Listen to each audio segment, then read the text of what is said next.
Phylum सार्कोमेस्टिकोफोरा के अंदर 18,000 से ज़्यादा डिस्क्राइब्ड स्पीशीज़ मतलब कि जो आइडेंटिफाइड हैं और उनके साइंटिफिक नेम वगैरह रख के उनकी ग्रुपिंग कर दी गई है। तो सार्कोमेस्टिकोफोरस की प्रोनाउंसिएशन और ग्रीक वर्ड सार्को का मतलब होता है फ्लैशी, मतलब कोई चीज़ जो गूदेदार है ज़रा, ठीक है। मेस्टिको का मतलब होता है विप यानी कि शांटा, और फोरस का मतलब होता है टू पियर, मतलब ये किस तरह के एनिमल जिनके ऊपर मोटे मोटे शेंटे की तरह के ऑर्गेनेलिज जिनको फ्लेजेला कहा जाता है वो पाए जाते हैं। प्रोटोजोआ का सबसे बड़ा फाइलम है और इसकी जो जनरल करेक्टरिस्टिक्स हैं वो नीचे दी गई हैं। फर्स्ट, या तो ये यूनिसेलुलर होते हैं, फी इंडिविजुअल अकेले अकेले रहते हैं, या कॉलोनीज बना के रहते हैं। कॉलोनीज के अंदर डिफरेंट सेल्स होते हैं जो कि चंद सौ से लेकर हज़ारों की तादाद में भी हो सकते हैं और हर सेल ने अपना अपना काम बांटा होता है। डिवीजन ऑफ लेबर देखने को मिलती है। सेकेंड, लोकोमोशन के लिए फ्लेजेला होते हैं या सूडोपोडिया या कुछ के अंदर दोनों पाए जाते हैं। एक एनिमल के अंदर फ्लेजेला भी होगा, सूडोपोडिया भी होंगे। थर्ड,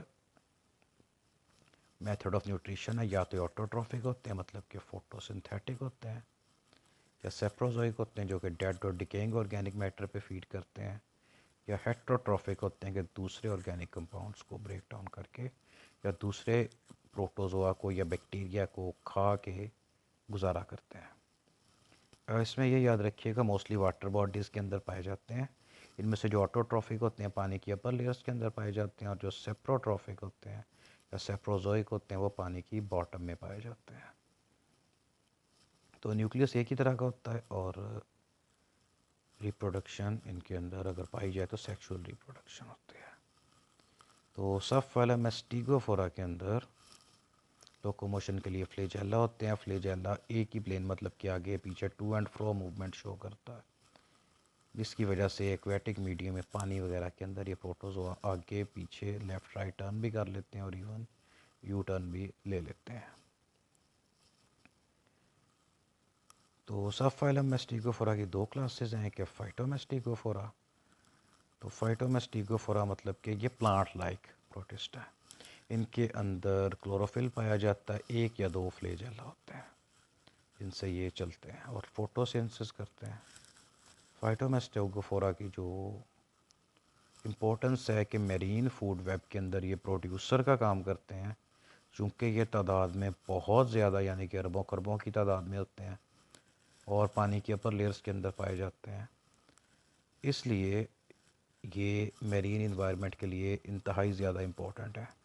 सबसे पहले इनकी इम्पोर्टेंस तो ये है कि पानी के अंदर जितनी डिज़ोल्व्ड ऑक्सीजन होती है DO, वो यही पैदा करते हैं। दूसरा ये कि कुर्रा या ज़मीन के ऊपर यानी कि पानी में और हवा में जितनी ऑक्सीजन है उस ऑक्सीजन का 90% यही पैदा करते हैं और बाकी जो 10% है वो जो दरख्त पौधे और जंगलात हैं उनसे आता है। लेकिन इनका कभी किसी ने जिक्र नहीं किया, सब लोग दरख्तों और जंगलात की इम्पोर्टेंस पे बात करते हैं। तो 90% ऑक्सीजन समंदर से आती है और 10% जंगलात से आती है। इसके अलावा इनको फूड के तौर पे दूसरे मतलब के जो एनिमल्स हैं वो भी खाते हैं। इवन के कुछ बहुत बड़े साइज़ के एनिमल जिस तरह से वेल्स होती हैं, इनको वेल्स को दो कैटेगरीज में डिवाइड किया जाता है। एक टूथ वेल्स होती हैं, उनके मुंह में दांत होते हैं, वो शिकार करती हैं और दूसरी मछलियों को या एनिमल्स को खाती हैं। और एक होती हैं टूथलेस वेल्स, तो उनके मुंह में दांत नहीं होते, फिल्टर फीडर्स होती हैं और पानी के अंदर से इसी तरह के ऑर्गेनिजम्स को छांट के खाती हैं। तो जो लार्जेस्ट एनिमल ऑन अर्थ है यानी कि ब्लू वेल, वो भी फिल्टर फीडर है और इन्हीं पे फीड करता है। तो समंदर में पाए जाने वाले फाइटोमेस्टिगोफोरन जो होते हैं,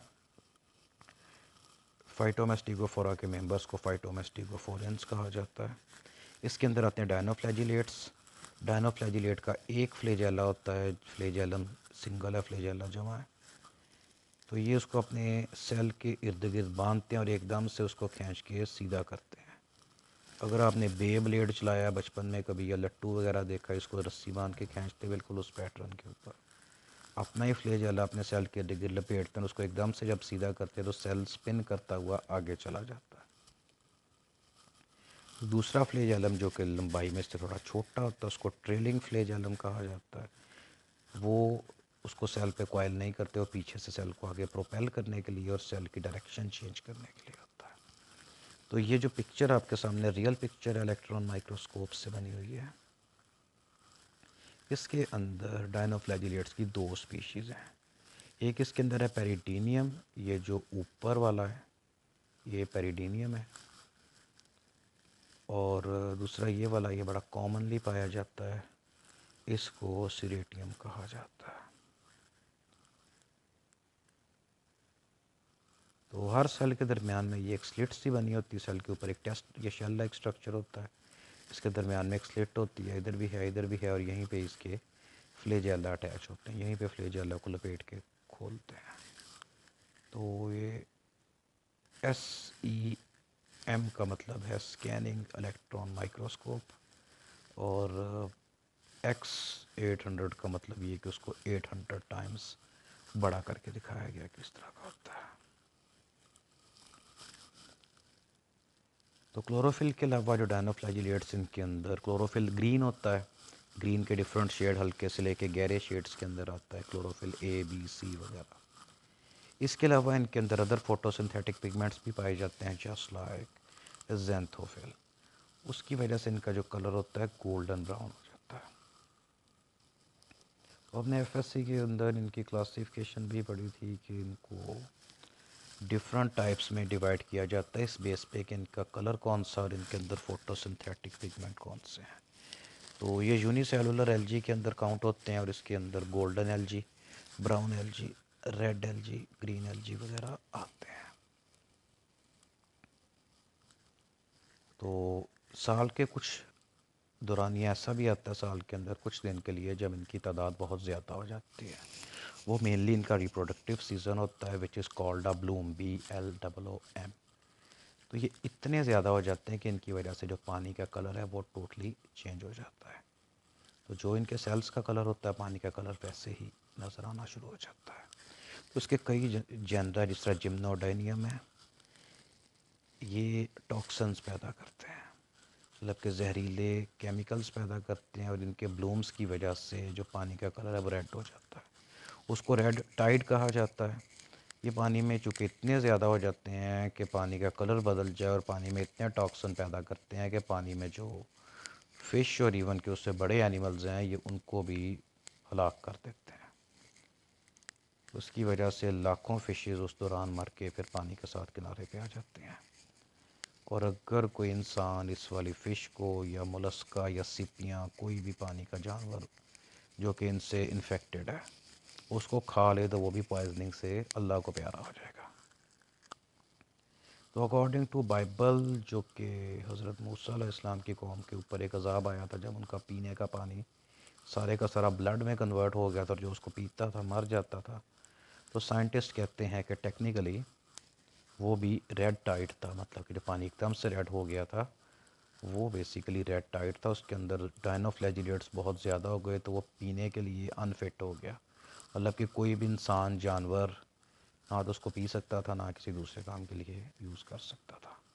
और जो रेड सी है जिसको बहीरा अहमर कहा जाता है, तो उसमें जो रेड का वर्ड है वो इसीलिए है कि वहाँ पे भी डायनोफ्लैजिलेट्स के ब्लूम्स होते हैं जिससे ओकेजनली उसका पानी रेड हो जाता है। तो कोई भी बच्चे इंटरेस्टेड हैं तो गूगल पे अब रेड टाइड लिख के इसकी पिक्चर देख सकते हैं कि कैसे पानी रेड होता है, क्या सीन है। तो फाइटोमेस्टिगोफोरा के अंदर एक क्लासिकल एग्जांपल है जो कि है यूग्लिना। फ्रेश वाटर में, यानी कि पानी के तालाबों में और जो गड्ढे वगैरह होते हैं या लेक्स वगैरह होती हैं वहाँ पे पाया जाने वाला फाइटोमेस्टिगोफोरियन है।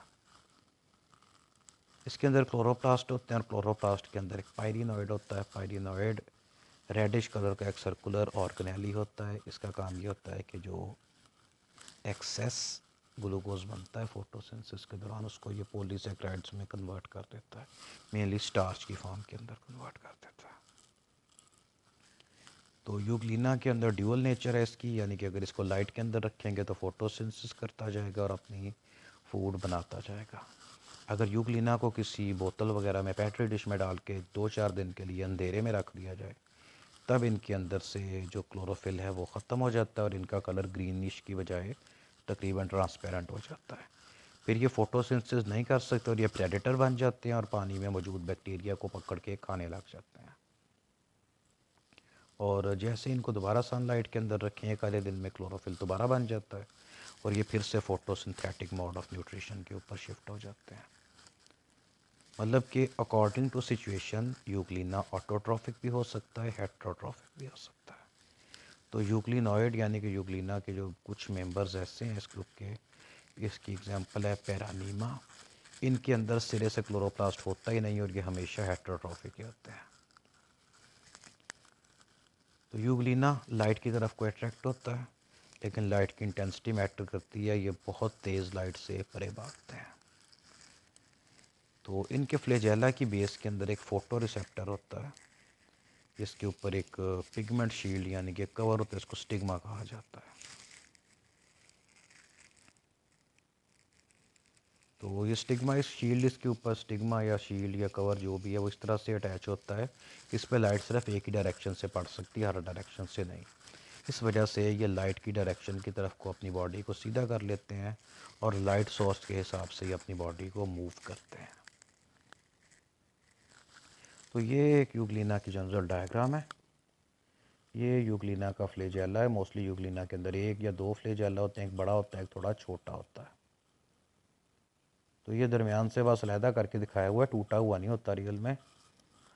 और उसके बाद ये दूसरा फ्लैजेलम है जो भी निकल रहा है रूडिमेंट्री फॉर्म के अंदर, ये इसका कॉन्ट्रैक्टाइल वैक्यूल है।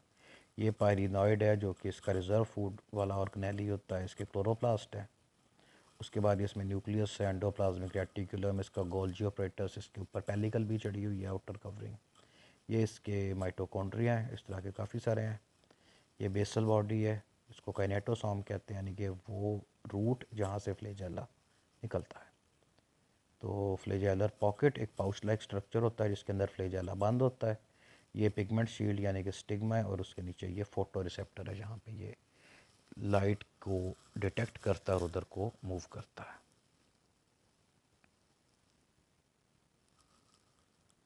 तो यूग्लिनॉइड फ्लैजिलेट यानी कि वाले जो एनिमल यूग्लिना और इसके रिश्तेदार जितने भी हैं ये हैप्लॉइड होते हैं और इनके अंदर बाइनरी फिशन होती है जिसमें सेल लॉन्गिट्यूडनली लंबाई के रुख में डिवाइड हो जाता है। तो इनके अंदर अभी तक सेक्सुअल रिप्रोडक्शन डिस्कवर नहीं हुई। दूसरी एग्जांपल है वॉलवॉक्स की। कॉलोनियल फ्लैजिलेटा यानी कि अकेले अकेले नहीं रहते, कॉलोनीज बना के रहते हैं जिसमें 50,000 तक के सेल्स हो सकते हैं। ये सारे सेल एक गोल शेप के जेलाटिनस यानी कि जेली लाइक मैट्रिक्स के अंदर मटेरियल होता है, जेली लाइक, उसके अंदर दबे होते हैं। तो इसमें से हर एक सेल के अंदर दो दो फ्लैजेला होते हैं जिसकी वजह से पूरी कॉलोनी को ये पानी में एक जगह से दूसरी जगह लोकोमोट करके ले जा सकते हैं।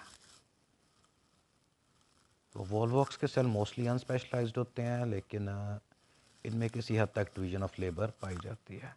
तो वॉलवॉक्स के अंदर वो सेल जो कॉलोनी के किनारों पे है वो लोकोमोशन का काम करते हैं और जो तकरीबन उनसे नीचे वाली लेयर्स के अंदर पाए जाते हैं वो फूड बनाने का काम करते हैं और जो सबसे अंदर वाली लेयर्स में वो रिप्रोडक्शन का काम करते हैं।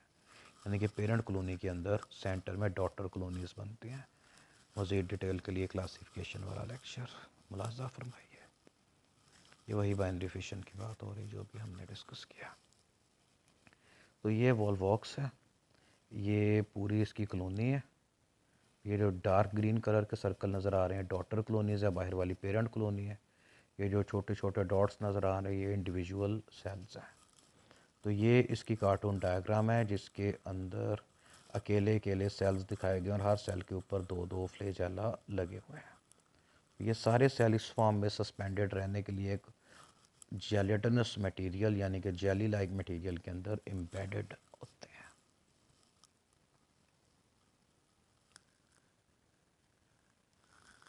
तो वॉलवॉक्स के अंदर सेक्सुअल रिप्रोडक्शन भी होती है जो कि ऑटम सीज़न के अंदर होती है। तो इसकी कुछ स्पीशीज़ डाइशियस होती हैं यानी कि मेल और फीमेल सेल्स अलग अलग होते हैं। कुछ स्पीशीज़ मोनोइशियस होती हैं यानी कि एक ही कॉलोनी के अंदर एक इंडिविजुअल के अंदर दोनों तरह के गैमीट्स बनते हैं, मेल फीमेल दोनों। तो ऑटम सीज़न के अंदर जो इसके रिप्रोडक्टिव सेल्स हैं जो कि रिप्रोडक्शन करने के लिए डिवीजन ऑफ लेबर के केस में अपना काम बांटा होता है। वो मैक्रोगेमीट हमेशा फीमेल गैमीट होता है, और माइक्रोगेमीट जो कि मेल गैमीट होता है उसके अंदर डिफ्रेंशिएट हो जाता है। तो मैक्रोगेमीट्स का साइज़ बड़ा है, इनके अंदर न्यूट्रिएंट्स का ज़ख़ीरा भी होता है और ये हरकत नहीं कर सकते। माइक्रोगेमीट्स हैं तो फ्लैजिलेटेड सेल्स के एक पैकेट की फॉर्म के अंदर होते हैं, पेरेंट कॉलोनी से निकल के दूसरी कॉलोनी की तरफ को जाते हैं जहाँ पे मैक्रोगेमीट्स यानी कि फीमेल गैमीट्स होते हैं। वहाँ तक जाने के लिए ये कीमोटैक्सिस यूज़ करते हैं, यानी कि स्पेसिफिक केमिकल्स को डिटेक्ट करते हुए उधर तक चले जाते हैं। वहाँ जाकर ये पैकेट ओपन हो जाता है और फिर सिनगेमी यानी कि फ्यूजन ऑफ गैमीट्स अकर होता है। फिर जाइगोट बनता है। तो चूंकि ऑटम का सीज़न, ऑटम के बाद विंटर्स आता है, तो विंटर के अंदर ये ग्रो नहीं करता, अपने इर्द गिर्द एक ये रेजिस्टेंट सख्त वाली वॉल बनाकर एक तरह से हाइबरनेटिंग कंडीशन के अंदर चला जाता है। पेरेंट कॉलोनी ख़त्म हो जाती है विंटर के अंदर, डॉटर कॉलोनी जो अंदर बनी है इसके अंदर रेजिस्टेंट वॉल बन जाती है, तो ये सर्दियों का मौसम बर्दाश्त कर लेता है। तो डॉटर कॉलोनी हमेशा पेरेंट कॉलोनी की निस्बत साइज़ में बहुत छोटी होती है। सर्दियों का मौसम हाइबरनेटिंग स्टेट में गुजारने के लिए इसके पास रिजर्व फूड मटेरियल भी काफ़ी सारा होता है। तो चूँकि ये वॉलवॉक्स है, ये भी अप्लाइड होता है, और इसके अंदर जो इसका जाइगोट बनता है वो बनता है डिप्लॉयड। तो क्रोमोसोम नंबर को वापस 1n करने के लिए इसमें पहली डिवीज़न जो होती है रिडक्शन डिवीज़न होती है, यानी कि पहली बार मियोसिस होती है और उसके बाद फिर माइटोसिस होती है। फर्स्ट सेल डिवीज़न के बाद ये 2n से वापस 1n हो जाता है, और उसके बाद फिर 1n से डिवाइड करके 1n ही होता जाता है, मतलब कि वैसे ही सेल नए बनते जाते हैं। फिर सर्दियाँ ख़त्म हो जाती हैं और जैसे स्प्रिंग सीज़न आता है तो जाइगोट ओपन हो जाता है और ये फिर अपना साइज़ इंक्रीज़ कर लेता है। फिर गर्मियों का सारा मौसम ऑटम सीज़न में जाके दोबारा से फिर रिप्रोड्यूस करते हैं।